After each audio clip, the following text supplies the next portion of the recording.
KF-21위 끔찍한 성능이 드러났다. 세계가 경탄했다. 괴물 엔진 시속 2572.5km, 마하 2.1. 20일 찾은 인구 10만 명이 한적한 소도시 사천시에 2만 명에 가까운 사람들이 운집했다. 사천 비행장에는 아침부터 이날 시작한 사천 에어쇼를 즐기기 위해 온 관람객들을 태운 버스가 끊임없이 들어왔다. 과거 외국산 항공기 일색이었던 에어쇼가 아닌 국산 항공기가 주인공이 된 에어쇼를 보기 위해서다. 공군과 경상남도 등 주최 측 추산으로 첫날에만 17,500여 명이 모인 사천 에어쇼는 코로나19 이후 3년 만에 열렸다. 코로나19 이후 처음 개최된 사천 에어쇼는 많은 것이 달라져 있었다.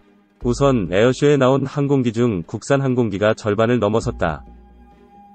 이날은 한국항공우주, 047810, 산업, KAI, 이 개발한 한국형 전투기 KF-21과 소형 무장 헬기 LAH가 일반인들에게 처음으로 공개됐다.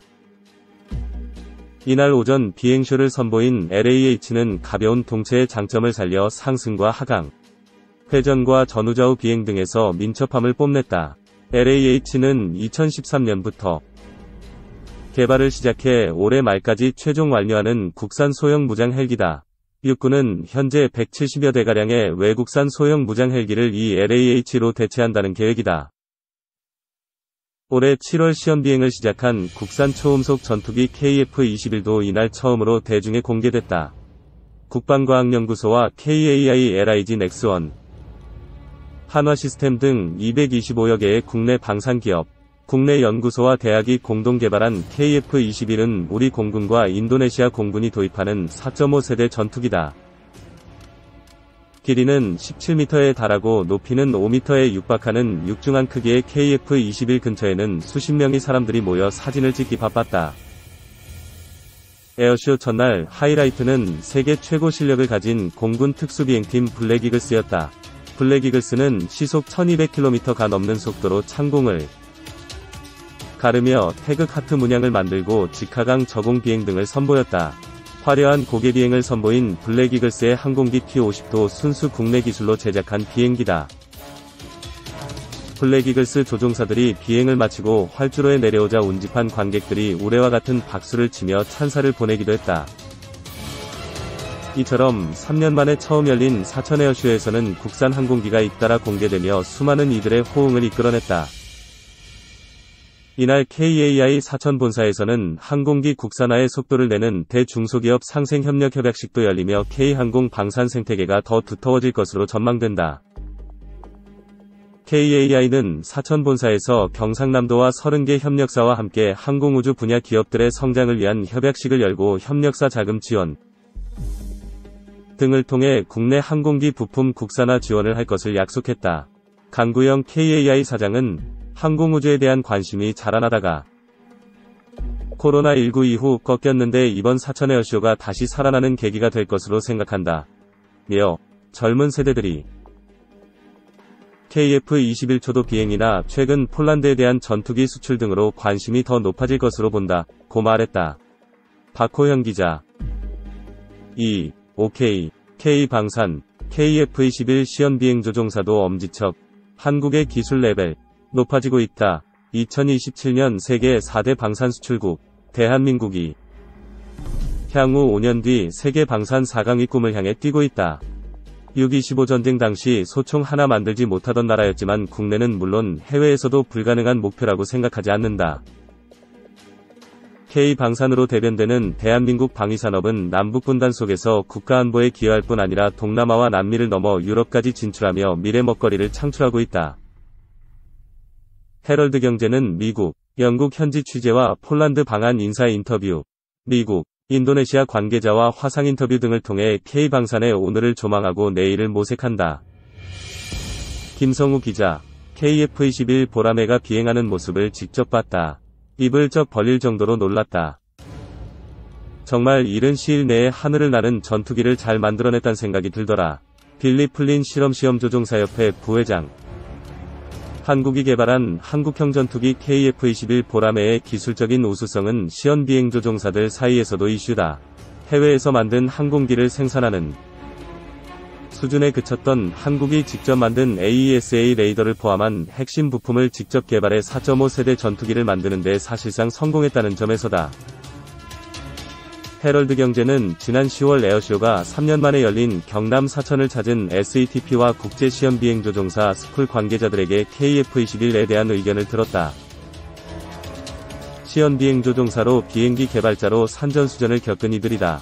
인터뷰에 응한 전문가들은 KF-21 이야기가 나오자 첨단화된 전투기 개발 시스템에 매우 놀랐다고 전했다. 사천에서 만난 플린 부회장은 시연비행이 이뤄지는 미션 컨트롤룸에 들어갔는데 록히드 마틴에서 봤던 컨트롤룸처럼 멋진 모습이 눈길을 끌었다 면서 기술적인 수준에 있어서 한국도 전투기 개발국으로서 이제 앞서 나가는 국가라는 생각을 할 수밖에 없었다 라고 말했다. 플린 부회장은 사천을 찾아 KF-21 비행을 참관했다. 기체 실물을 직접 둘러보는 시간도 가졌다고 한다. 그는 미션 컨트롤룸에 있으면 여러가지 상황이 생겼을 때 기술진과 시연비행 조종사들이 대처하는 모습을 볼 수 있는데 내가 본 모습들은 상황이 생겨도 능숙하게 대처하는 모습이었다 면서 항공기술력 수준에서 봤을 때 한국도 어디서 뒤처지지 않는 수준이라고 평가했다. 함께 사천을 찾은 조지오 클레멘티 ITPS 학교장 겸 SATP 회장은 한국의 기술 레벨이 점차 높아지고 있다 면서 높아진 것은 KT-1, T-50 이전 세계적으로 판매가 되고 있다는 점에서 이미 보인다고 했다.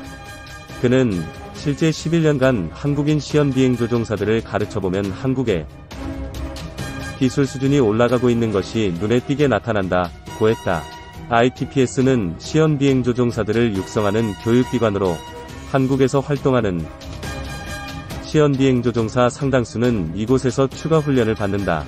클레멘티 학교장은 현장에서 만나는 한국인 시연비행조종사들에게는 이런 자부심이 묻어나는 것이 느껴진다 면서 테스트 파일럿 스쿨에서는 1년간 교육받는데 한국인 시연비행조종사들은 이런 훈련을 월등히 잘 수행하는 느낌을 받는다고 했다. 클레멘티 학교장은 일선에서 시연비행조종사로 활동하며 수많은 비행기를 탔고 은퇴한 후에는 SATP와 ITPS에서 활동하며 후배 양성에 매진하고 있다. 한편 SATP 관계자들은 KF-21 관련 의혹들에 대해서는 사실이 아니다라고 못을 박았다. 이재명 ITPS 고문, 카이스트 항공우주학과 초빙 교수은 초음속으로 비행기가 주행을 못한다는 우려가 있는데 전혀 걱정할 필요가 없는 것 이라면서 처음에는 적어도 저속 비행부터 시작해서 앞으로는 마하 1.8에 4만 피트 상공까지 비행하게 되는 것 이라고 설명했다. 이 고문은 시제기마다 역할이 있는데 1호기는 저속비행부터 고속비행까지 늘어가는 영역 확장을 목적으로 하는 시제기 라면서 올해 말이나 내년 초가 돼야 계획했던 초음속과 고고도 비행을 시작하게 될 것이라고 했다. 이어 KF-21은 비행 스케줄에 따라서 체계적으로 개발이 이뤄지고 있다 면서 이미 설계가 이뤄지고 하늘로 뜬 전투기는 문제가 생길 가능성이 작다고 했다. 특히 KF-21이라는 국산 전투기를 우리 스스로 개발하고 현재 최초 비행까지 성공시켰다는 것만으로도 자부심을 가져야 한다 며 현재는 응원과 관심이 필요한 시점이라고 했다.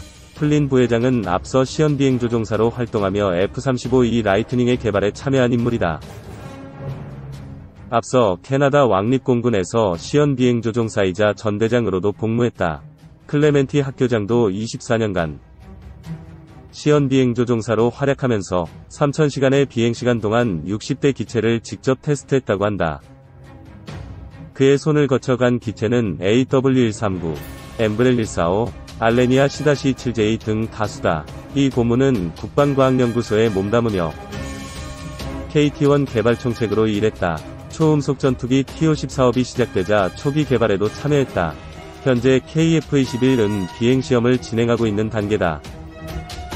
1호기는 지난 7월 첫 시험비행에 성공해서 현재 속도와 고도를 늘려가고 있다. 2호기는 지난 10일 첫 비행을 했다. 시제기는 각